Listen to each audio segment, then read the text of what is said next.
ketika seseorang menuntut ilmu, ketika seseorang memasukkan unsur menuntut ilmu dalam aktivitasnya, lalu dimudahkan jalannya menuju surga, maka makna yang kita ambil di sini, ya, pertama adalah bahwasanya para ulama sering menjelaskan wa ashalut turuqi ilal jannah thalabul ilm.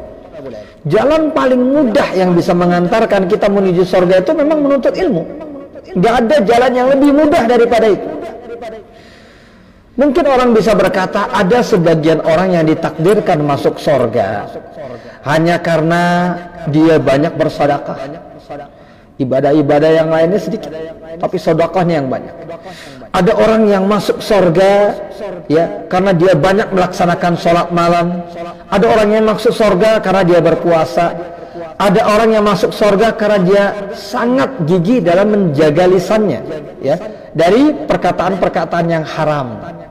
Ada orang yang masuk surga karena birrul walidain, ya baktinya kepada orang tua. Ada orang yang masuk surga karena jihad.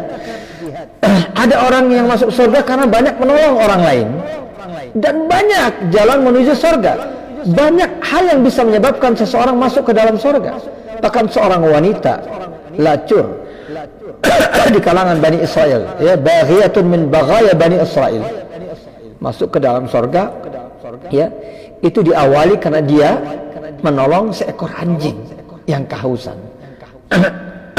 Tetapi satu hal yang perlu kita tegaskan di sini, apakah mungkin ibadah-ibadah itu akan menghantarkan kita ke dalam surga kalau ketika kita melakukannya tanpa ilmu? Ya.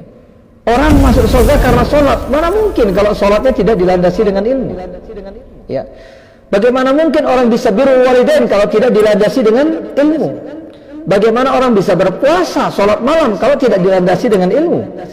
Jadi akhirnya yang menghantarkan seseorang ke dalam surga, amalan apapun itu awalnya tetap dari ilmu. Maka tidak ada jalan yang lebih memudahkan kita menuju surga Allah lebih cepat daripada menuntut ilmu. Amalan sederhana bisa menjadi luar biasa karena ilmu.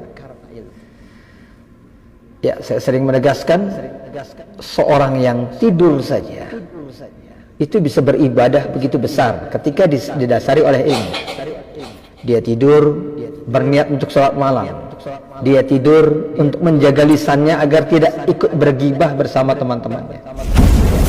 Ya, dia tidur karena dia sempat berniat mau melakukan kemaksiatan, tapi kemudian dia tidurkan matanya agar dia terbebas dari maksiat tersebut.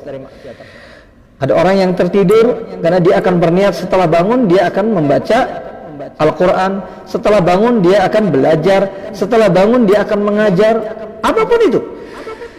Semakin banyak niat dan semakin mulia niat ketika orang mau tidur, maka tidurnya tidak hanya menjadi tidur, tapi menjadi sumber dan ladang pahala. Dari mana itu muncul? Dari ilmu. Ada orang sholat panjang tanpa ilmu, bisa jadi pahalanya sedikit, bahkan bisa jadi kehilangan pahala sama sekali. Tapi ada orang yang sholatnya sederhana, ringkas, tapi dengan ilmu yang benar, pahalanya bisa jauh lebih banyak.